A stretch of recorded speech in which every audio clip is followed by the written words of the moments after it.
ఇప్పటి వరకు కనీసం 40% వరి ధాన్యాన్ని కూడా ప్రభుత్వం కొనుగోలు చేయలేదన్నారు మాజీ ఎమ్మెల్యే సుంకె రవిశంకర్. కరీంనగర్ జిల్లాలోని చొప్పదండి, రామడుగు, గంగాధర మండలాల్లోని ధాన్యం కొనుగోలు కేంద్రాల్లో రైతులు తీవ్రమైన ఇబ్బందులు ఎదుర్కొంటున్నారని అన్నారు. కొనుగోలు కేంద్రాల్లో జరుగుతున్న అక్రమాలు, తూకాల్లో మోసాలను అరికట్టి తక్షణమే రైతులను ఆదుకోవాలని డిమాండ్ చేశారు. సర్కార్కు మట్టి తరలింపుపై ఉన్న శ్రద్ధ ధాన్యం కొనుగోళ్లపై పెట్టాలని ప్రభుత్వానికి సూచించారు. మరి అన్నదాత కాంగ్రెస్ ప్రభుత్వంలో ఆగమైపోయాడు. ఆత్మహత్యలు చేసుకునేటువంటి పరిస్థితి ఈ కాంగ్రెస్ ప్రభుత్వంలో దాపురించింది. మరి వాళ్ళ ఈ 50 రోజులుగా కాంగ్రెస్ ప్రభుత్వం ధాన్యాన్ని కొనకుండా ఏం చేస్తుందని చెప్పి ఇలా బీఆర్ఎస్ పార్టీ అడుగుతా ఉంది.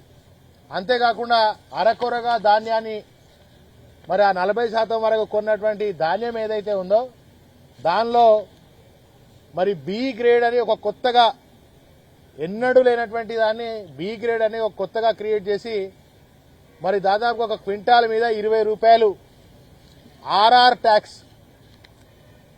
ట్యాక్స్ అంటే రేవంత్ రెడ్డి ట్యాక్స్ కడుతున్నది ఇవాళ రైతన్న.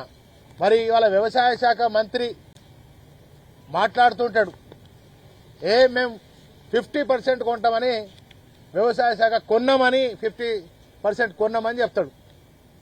మరి ముఖ్యమంత్రి ఏమో మేము 80% కొన్నామని చెప్తారు.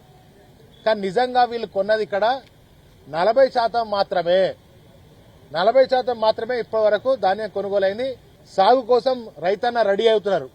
ఎప్పుడు కొంటారు? ఇంకా వానాకాలం జూన్ ఫస్ట్ వీక్లో వానలు పడతాయి.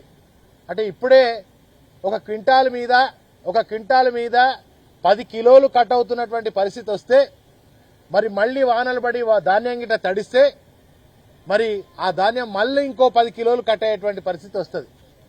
ఇదేనా రైతన్న ప్రభుత్వం?